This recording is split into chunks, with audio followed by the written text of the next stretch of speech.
Hi everyone, welcome back to another episode of My Lawyer Next Door. Today we have our special guest, Arasan Rajadurai, a realtor here with us, to talk to you about some of the things that we've been getting asked about what's going on in the market. So firstly, before we get started into the topic, Arasan, please let our viewers know a little bit about yourself. Thank you. Arasan Rajadurai here from Century 21. I've been in the industry over 9 years now, running to my 10 years soon.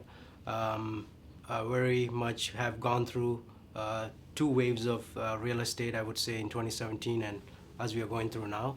So I would consider myself to be experienced enough to have seen quite a bit of real estate transactions. So I'm happy to be here with Vidhu, whom I work very closely with for most of my transactions.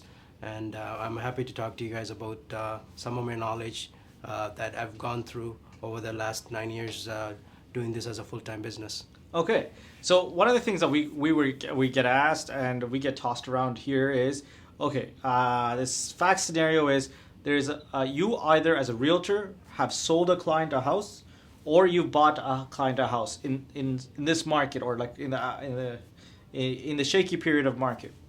The buyers, anyone who bought basically in February, March, a lot of the buyers that we have now, the appraisals on the mortgages are not coming in.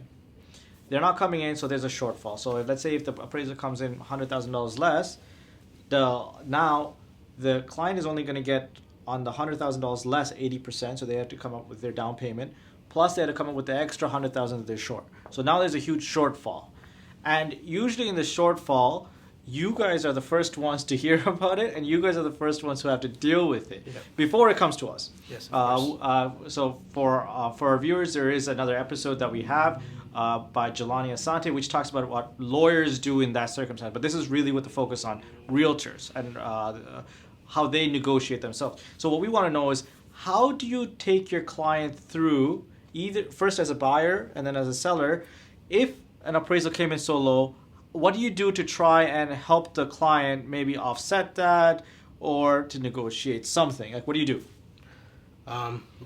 Very good question. So when this aspect of the real estate, when it comes to price dropping, it usually, like I've mentioned in my introduction, it has happened once already in 2017, and as it's happening as we speak in this month of April of coincidentally happened of April of both times. 2017 too. Yes.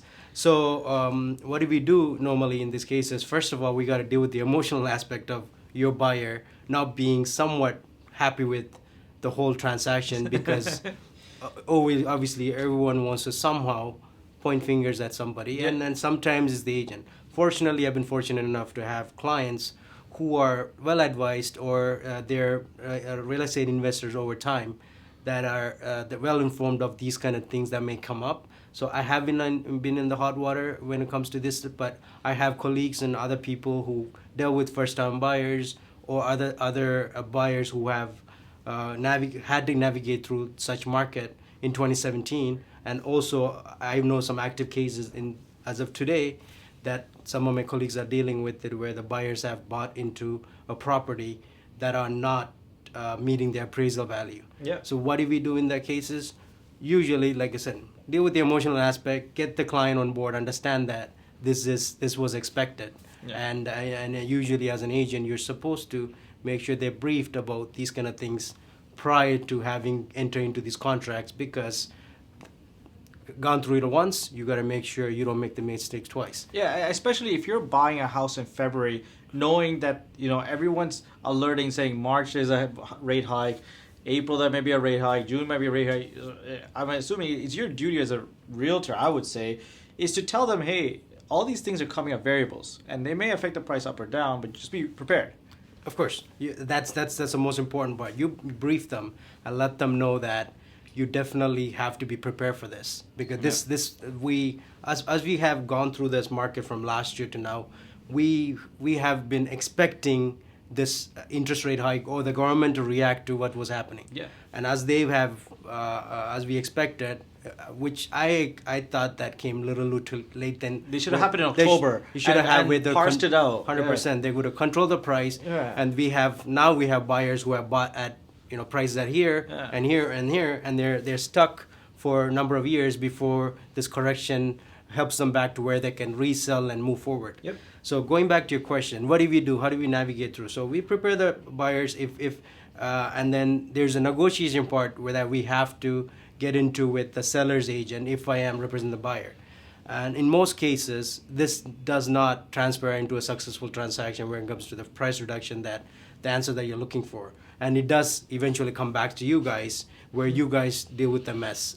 Unfortunately, the first question the seller's agent, whom we are dealing with, asks is that if the price have gone up since we bought the house, what would the buyers compensate us in reverse in similar situation? Which is Fair. It's a fair question. Which never happens. Yeah. So most sellers are somewhat considerate of what's happening. At the same time, the final answer is no. We will not go down on the price.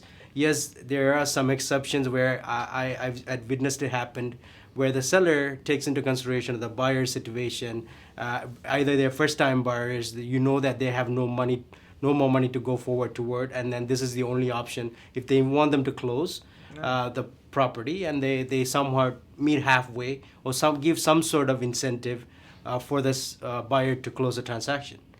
But in most scenarios, it comes back to the solicitors, and you guys deal with that, and it sometimes goes as far as litigation, where the seller does end up getting the difference in price if they don't end up closing the transaction, and then you have to resell the property in such cases. So let's take it back to we're talking about let's say buyers who are very, very limited in cash or something. What are factors, if you have a client who's a buyer who's limited in cash, what are certain things, how would you present this client to a seller agent? What would you say to them to try and convince them? It's other than falling on their feet and trying to ask for price reduction, how would you give a compelling story? So we as a seller's agent, I would ask the buyer's agent to bring me the scenario. Let me know what I can take to my seller to convince them or show them a cause. Why should we have any consideration in reducing the price? And in most cases, they are unable to. But for the question you asked, what consideration is taken into place, is usually financial. If they have any support where parents can help out, or especially if it's a CMHC deal, if the price appraisal does not meet, you already know that these buyers are really walking on thin ice when it comes to finances, or that's the way they chosen, and they don't, and the appraised value that we are talking about here is not 20, 30,000. No. The topic is about 200,000, 100,000. And it's already happened. It's already happened in the market. We've had a few files in the last 2 weeks alone, where there was a house that was sold for 1.2 or 1.3. Appraisals coming in 200, $150,000, $200,000 less. Another one especially the bigger ones, 2.4, 2.5. They're coming significantly, 300,000 less, 400,000 less on appraisal. And luckily we're on the seller side, so it's better for us. But those are awkward conversations, and to tell a client, hey, you might not close, do you want to give up $500,000, $250,000? I don't know how many people are comfortable with that. On the same take, when it comes to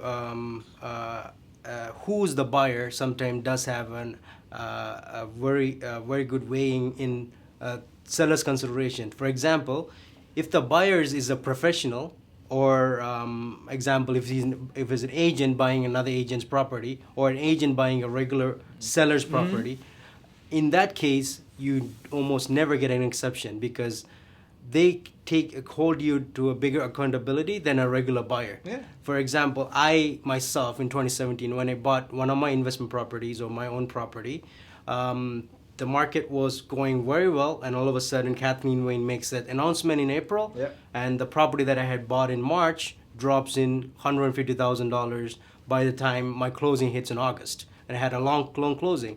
I approached the seller who who lived at the property since 1988. So the original owners, they probably bought that home next to nothing. So I thought, you know what? And at that point, I was still working through my real estate career and trying to make sure that, you know, I don't take any big hits in terms of setbacks. So I wanted to ask them, hey, is there any way the appraisal came at 200,000 less? Can you maybe meet me halfway or even give me a 50,000 reduction? They came back saying that you're an agent. You should be, first of all, you must be making ample of money. That's their first thing. And the second thing is they're like, no, we can't, because you should have known what you're doing. And and when I did present the offer itself, obviously I wanted to make it attractable enough. I boasted that I'm an agent. I have the financial capacity to close the property. Now they countered back saying that no, we are not giving you a penny, and close as you want. And then they exactly got what they wanted. I closed. I held on to the property long enough that it's way higher than my purchase price. But the most important thing is, when you do get into a scenario like this, you close the property, you hold long enough, and you will win in real estate over the period of 5 to 10 years. Whatever you buy today, it'll be higher in value. I'm so on board with you. At the beginning of my real estate investment career, I would like buy, flip in a year or two, and say, oh, I made this big sums of money. But the real big money is made if you hold and you hold and you hold. That's when you see the crazy amount of gains really, really start to kick in. So for our viewers, I think, would you agree with me saying best advice for real estate is, if you can financially, hold it? Hold it, yes, hold it. And another piece of advice I do want to give the audience is that if your family or yourself are not in real estate at this point, you really have a window of next 5 years, maximum of 10 years. That's maximum. I would say in 5 years. If someone of that family that does not get into real estate, you might be generationally pushed out of the real estate market forever in Toronto. Yeah. And that is upcoming. We are already, if not, we're already there.